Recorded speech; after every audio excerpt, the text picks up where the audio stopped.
My name is Frances Townsend, and I'm 22 years old.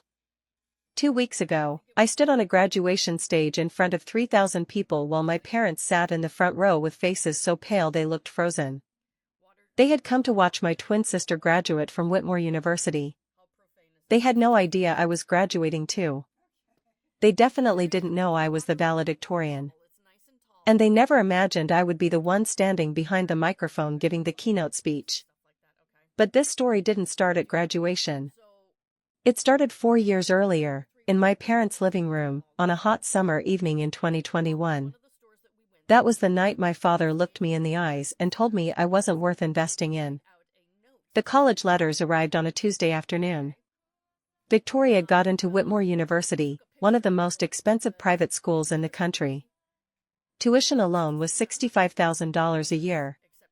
I got into East Burke State University. It wasn't famous like Whitmore, but it was still a good school.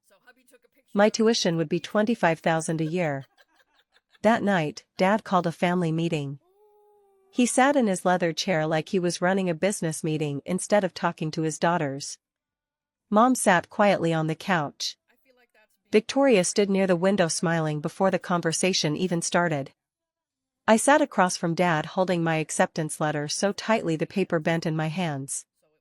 Dad cleared his throat. "Victoria," he said, "your mother and I have decided to fully pay for your education at Whitmore. Tuition, housing, meals, everything." Victoria screamed happily. Mom smiled proudly. Dad looked at me next. "Frances," he said calmly, "we've decided not to fund your education." For a second, I honestly thought I heard him wrong. "What?" I whispered. Dad folded his hands. "Victoria has leadership potential. She networks well. She knows how to build connections. She'll have opportunities that justify the investment." Then he paused. The next words cut deeper than anything he had ever said before. "You're smart, Frances, but you're not special. There's no real return on investment with you." The room went completely silent. I looked at Mom. She wouldn't even look at me. I looked at Victoria. She was already texting someone, probably telling her friends about Whitmore. "So what am I supposed to do?" I asked. Dad shrugged. "You're resourceful. You'll figure something out." That night, I sat alone in my bedroom staring at the cracked ceiling. I didn't cry. I'd already cried too many times growing up in that house. Over birthdays where Victoria got expensive gifts while I got leftovers. Over family vacations where she got her own hotel room while I slept on couches. Over Christmas mornings where her pile of presents covered half the room while mine fit into one small bag. The favoritism had always been there. Everyone saw it. Nobody admitted it. When we turned 16, Victoria got a brand new Honda Civic with a giant red bow. I got her old laptop with a cracked screen and a battery that barely lasted 40 minutes. Mom said softly, "We can't afford 2 cars, sweetheart." But somehow they could afford Victoria's ski trips. Her designer prom dress. Her summer program in Spain. Family photos were the worst. Victoria always stood in the center glowing like the star of the family. I was usually near the edge. Sometimes half my body got cropped out. Like nobody noticed. Or maybe they noticed and just didn't care. One night when I was 17, I finally asked Mom the question I had been carrying for years. "Why do you treat us differently?" She sighed like I was being difficult. "Frances, you're imagining things. We love you both equally. But actions don't lie." A few months later, I accidentally found Mom's phone unlocked on the kitchen counter. A text conversation with Aunt Linda was open. I shouldn't have read it. But I did. "Poor Frances," Mom had written. "But Harold's right. She doesn't stand out. We have to be practical." I stared at the screen until my vision blurred. Then I quietly put the phone back down. That night changed something inside me. Not because I wanted revenge. Because I finally understood the truth. To my parents, I wasn't their daughter. I was a bad investment. So that same night, I opened my broken laptop and searched one thing: full scholarships for independent students. The internet loaded slowly. But what I found changed my life forever. I spent the entire summer building a survival plan. I sat on my bedroom floor with a notebook, calculator, and cheap coffee from the gas station. Eastbrook would cost $100,000 over 4 years. My parents would contribute zero. My savings from part-time jobs were only $2,300. The numbers looked impossible. I had 3 choices: give up, take massive student loans, or work myself nearly to death. I chose the third option. I found 3 jobs near campus. A morning shift at a coffee shop, weekend cleaning work in dorm buildings, and hopefully a teaching assistant position later. I found the cheapest room I could rent. $300 a month. Tiny. No air conditioning. For roommates. But it was walking distance from campus. I wrote out my schedule. Wake up at 4 in the morning. Work at the cafe by 5. Classes from 9 to 5. Study until midnight.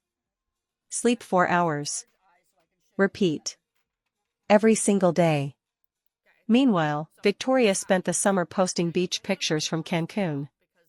Bright sunsets. Fancy restaurants. Laughing with friends. I packed thrift store blankets into a second-hand suitcase. Our lives were already moving in different directions. Before bed every night, I whispered the same sentence to myself. This is the price of freedom. Freedom from needing their approval. Freedom from begging to be seen. Freedom from believing their opinion decided my worth. Freshman year was brutal. There were nights I survived on instant ramen and vending machine snacks. Some weeks I barely slept. Thanksgiving came during my first semester. I stayed in my tiny rented room while almost everyone else went home. I called Mom that evening. In the background I heard dishes clinking and people laughing. "Happy Thanksgiving," I said. "Oh, yes, honey. Happy Thanksgiving." Her voice sounded distracted. "Can I talk to Dad?" A pause. Then I heard Dad's voice faintly in the background. "Tell her I'm busy." The words hit me like ice water. Mom came back onto the phone. "Your father's occupied right now." "It's okay," I said quietly. She asked if I needed money. I looked around my tiny room. At the borrowed textbooks. At the noodles on my desk. At the blanket with holes near the edges. "No," I said. "I'm fine." After we hung up, I opened Facebook.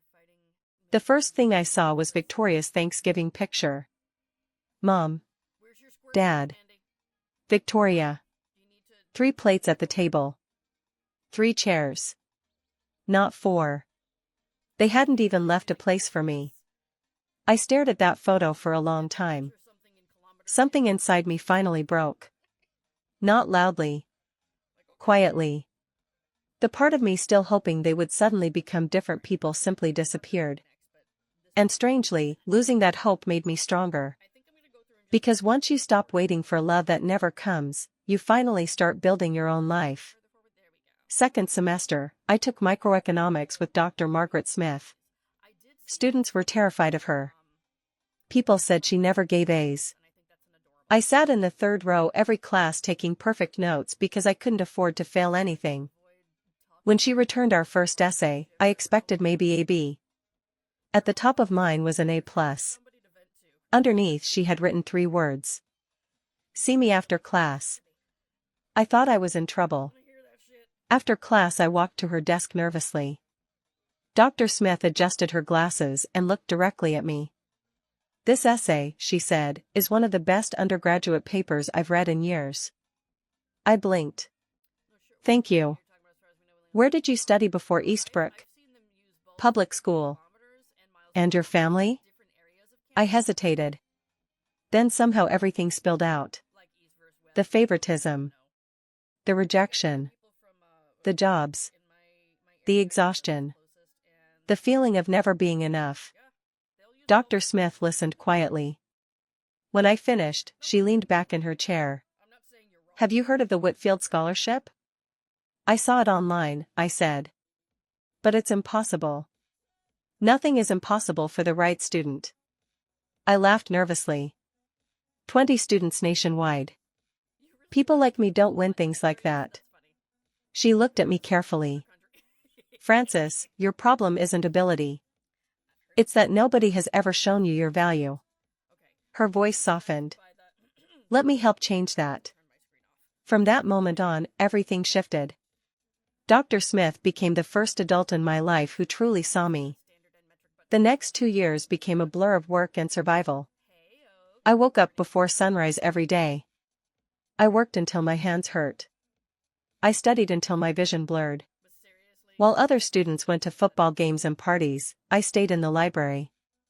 I built a perfect GPA one exhausting semester at a time. There were moments I nearly collapsed. Once I fainted during my coffee shop shift.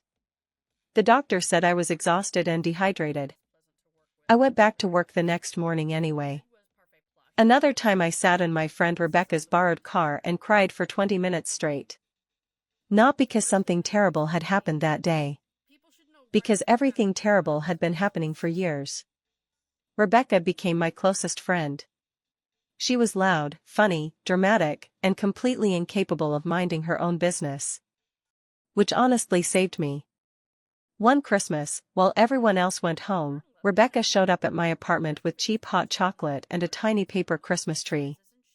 This place is depressing, she announced. I know. So we're fixing it. We spent the evening decorating my tiny room with dollar store lights. It was the happiest Christmas I could remember. Junior year, Dr. Smith called me into her office. I'm nominating you for the Whitfield Scholarship. I stared at her. You're serious? Completely. The application process nearly destroyed me. 10 essays. Multiple interviews. Recommendation letters. Panels of professors asking impossible questions. At one point I was writing scholarship essays between cleaning dorm bathrooms. During all of this, Victoria texted me for the first time in months. Mom says you never come home anymore. That's kind of sad honestly. I stared at the message. Then locked my phone and returned to my essay. The truth was simple. I couldn't afford to go home. But even if I could, I wasn't sure I wanted to. The final interview took place in New York. I checked my bank account before booking the trip. $847. The flight alone would cost almost half. I nearly gave up.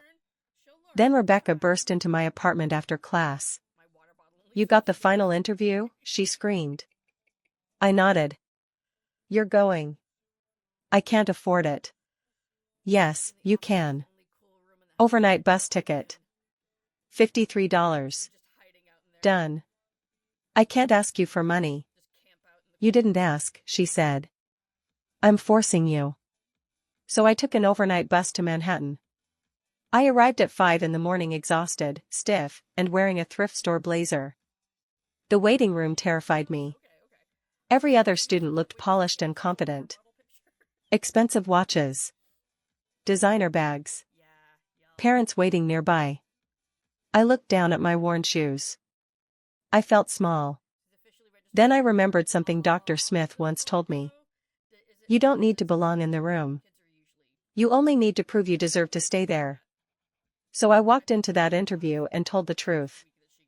Not a perfect polished version. The real version. The lonely version. The exhausted version.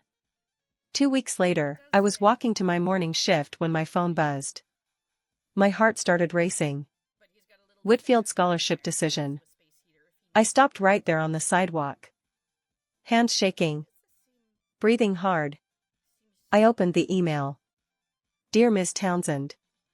We are pleased to inform you that you have been selected as a Whitfield Scholar. I read it 4 times. Then I sat down on the curb and cried so hard strangers stared at me. 3 years of pressure exploded out of me all at once. I had done it. I had actually done it. That night Dr. Smith called. "I'm proud of you, Francis. Thank you for believing in me." "There's more," she said. The Whitfield Scholarship allowed students to transfer to partner universities for their final year. Whitmore University was on the list. Victoria's school. "If you transfer," Dr. Smith said carefully, "you'll graduate with top honors. And Whitfield scholars deliver the commencement speech." I went completely still. I thought about my parents sitting proudly in the audience for Victoria, completely unaware that I would be there too. "I'm not doing this for revenge," I said. "I know," Dr. Smith replied softly. "I transferred that semester. And I told nobody." 3 weeks after arriving at Whitmore, I was studying in the library when I heard a familiar voice. "Oh my God. Francis?" I looked up. Victoria stood there frozen holding an iced coffee. Her mouth literally hung open. "What are you doing here?" "I'm a student here." "How?" "Mom and Dad never said." "They don't know." Victoria blinked repeatedly. "What do you mean they don't know?" "They don't know." She stared at me like I had become a completely different person. "But how are you paying for this?" "Scholarship." The word seemed to hit her physically. For the first time in years, she looked uncomfortable. Ashamed maybe. "Why didn't you tell us?" she asked quietly. I closed my textbook. "Did you ever ask?" She opened her mouth. Then closed it again. I stood up. "I need to get to class." Before I could leave, she grabbed my arm. "Francis, do you hate us?" I looked at her carefully. At my twin sister. The girl who got everything. The girl who never noticed I had nothing. "No," I said calmly. "You can't hate people you stopped expecting things from." That night my phone exploded with calls. Mom. Dad. Victoria. I ignored all of them. The next morning Dad finally reached me. "Francis," he said stiffly, "Victoria tells me you transferred to Whitmore." "Yes." "You should have told us." "Why?" A pause. "Because you're our daughter." I almost laughed. "Am I?" Silence. "You told me I wasn't worth investing in. Remember?" Another silence. "I don't remember saying exactly that." "I do." The words came out calm. That seemed to upset him more. "We should discuss this in person at graduation," he finally said. "I'll see you there." Then I hung up. The months before graduation felt strangely peaceful.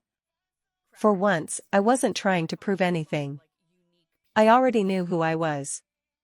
Rebecca drove up for graduation weekend. She helped me choose a navy blue dress. "You look terrifyingly successful," she announced. "I feel like I'm going to faint." That means it's important. The night before graduation, I barely slept. Not because I was nervous about the speech. Because I kept wondering what I would feel seeing my family again. Anger? Sadness? Satisfaction? But around 3 in the morning, I finally realized the truth. I didn't want revenge. I just wanted freedom. Graduation morning arrived bright and warm. Whitmore Stadium held 3,000 people. Families filled the seats carrying flowers, balloons, cameras, and signs. I entered quietly through the faculty entrance. My graduation robe looked mostly normal. Except for the gold valedictorian sash across my shoulders. And the Whitfield Scholar medallion pinned near my chest. I sat in the front honors section near the stage. 20 feet away, Victoria laughed with her friends taking selfies. She still didn't know about the speech. Then I looked into the audience. Front row. Best seats in the stadium. Mom and Dad. Dad wore his expensive navy suit. Mom held a giant bouquet of roses. Between them sat an empty chair. Not for me. Probably for bags and coats. I stared at it longer than I should have. Dad adjusted his camera lens carefully, ready for Victoria's big moment. Neither of them had noticed me yet. The ceremony began. Speeches. Applause.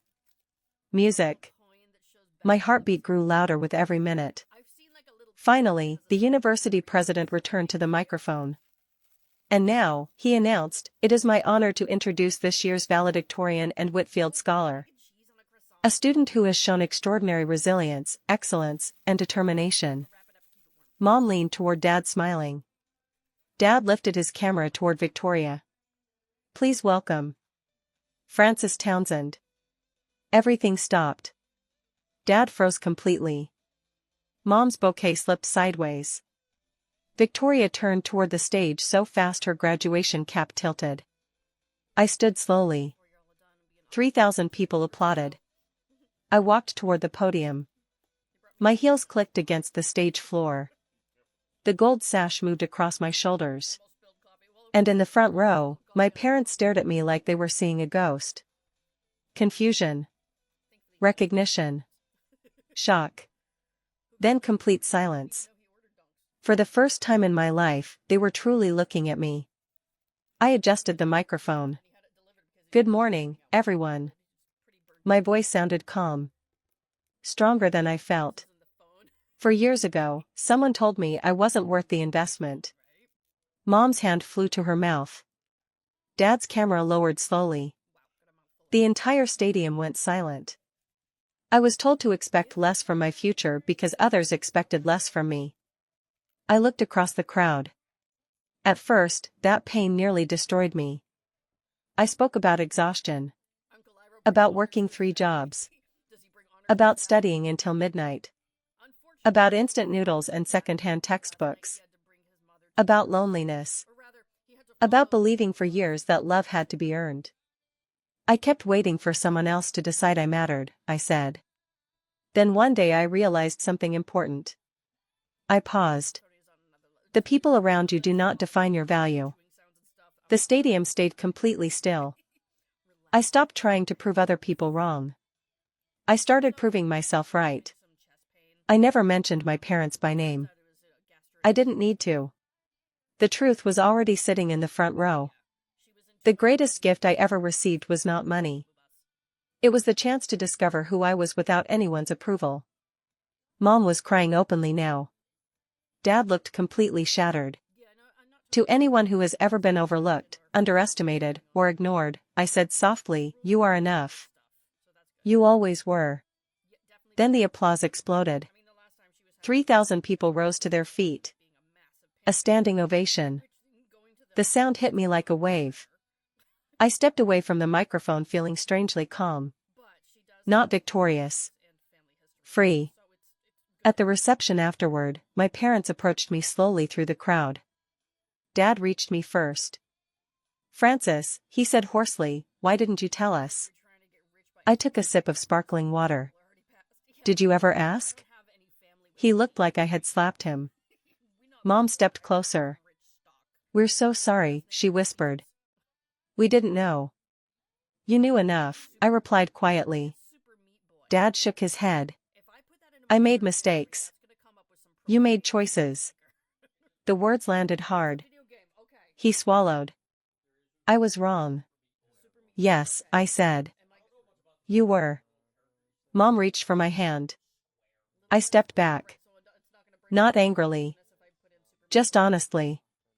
I'm not trying to punish you, I said. But I'm not the same person who left home 4 years ago.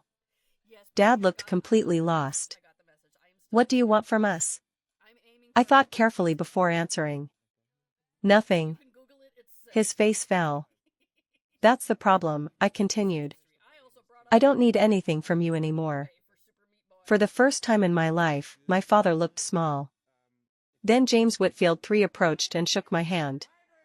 Outstanding speech, Miss Townsend. The foundation is proud of you. My parents watched silently while one of the most respected men in the country praised the daughter they once dismissed. I saw the realization hit them fully. They hadn't just ignored me. They had completely misunderstood me. Mom started crying harder. Please come home this summer, she begged. No, I said gently. I have a job in New York. Dad stared at me. You're cutting us off? I'm setting boundaries. There was a difference. Victoria finally stepped closer. She looked nervous. Congratulations, she whispered. Thank you. I'm sorry, she said quietly. For not noticing. I looked at her for a long moment. Then nodded. We'll talk sometime. And I meant it.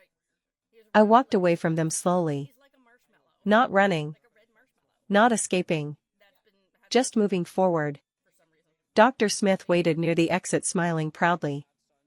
You did well, she said.